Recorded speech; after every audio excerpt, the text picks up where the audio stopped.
ତୁମ ସାମ୍ନାରେ କେହି ଜଣେ ସ୍ତ୍ରୀ ଯିଏ ଅଜବ ଗଜବ କଥା କହୁଥିବ, ମିଛୁଆ, ଧୂର୍ତ୍ତ, ପ୍ରତାରକ, ହିଂସ୍ର ହୋଇଥିବ, ତଥାପି କ'ଣ ତୁମେ ତା ପ୍ରତି ଆକର୍ଷିତ ହୁଅ? କୁହ, ହୁଅ ନାହିଁ ନା? ଯଦି ବହୁତ ସୁନ୍ଦର ବି ହୁଏ, କିନ୍ତୁ ତୁମକୁ ଦେଖାଯାଏ ଯେ ସେ କେବଳ ଅଜ୍ଞାନୀ ନୁହେଁ ବରଂ କପଟୀ, ପ୍ରତାରକ ଏବଂ ହିଂସ୍ର, ତେବେ ତୁମର ଆକର୍ଷଣ କମିଯିବ।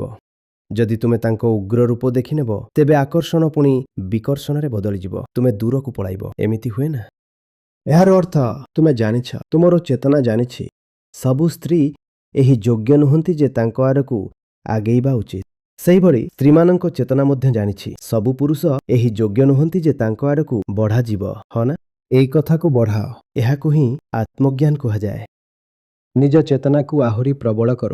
ତୁମ ଚେତନା ତୁମକୁ ଏହି ସନ୍ଦେଶ ତ ଦେଉଥାଏ ନା, କେବଳ ଶରୀର ଦ୍ୱାରା କିଛି ହୁଏନି ଭାଇ, ତାଙ୍କ ଅନ୍ତର ଜଗତରେ ମଧ୍ୟ ସୁନ୍ଦରତା ରହିବା ଦରକାର। କିନ୍ତୁ ଯାହା ତୁମର ଗାଡ଼ି ଅର୍ଥାତ୍ ଏ ଶରୀର ଏହି କଥାଗୁଡ଼ିକର ଆଦୌ ବିଚାର କରେ ନାହିଁ ଯେ ତୁମେ ଯେଉଁ ସାଥୀକୁ ଖୋଜୁଛ, ଯେଉଁ ଜୀବନ ସାଥୀକୁ ଖୋଜୁଛ, ସେ ଭିତରୁ କେମିତି? ଶରୀରକୁ ତ ଶରୀର ହିଁ ଦରକାର। ଆପଣ ଶରୀର ବି ଏବଂ ଚେତନା ବି। ପ୍ରଶ୍ନ ଏହା, ଆପଣ ଅଧିକ କ'ଣ? ମୁଁ ସ୍ତ୍ରୀ ଖୋଜୁଛି କାରଣ ମୁଁ ପୁରୁଷ, ତେବେ କଥା ବିଗିଡ଼ିଯାଏ। ଏବେ ତୁମେ ବାସ୍ତବରେ ଚେତନା ଖୋଜୁନାହଁ, ତୁମେ ଦେହ ଖୋଜୁଛ।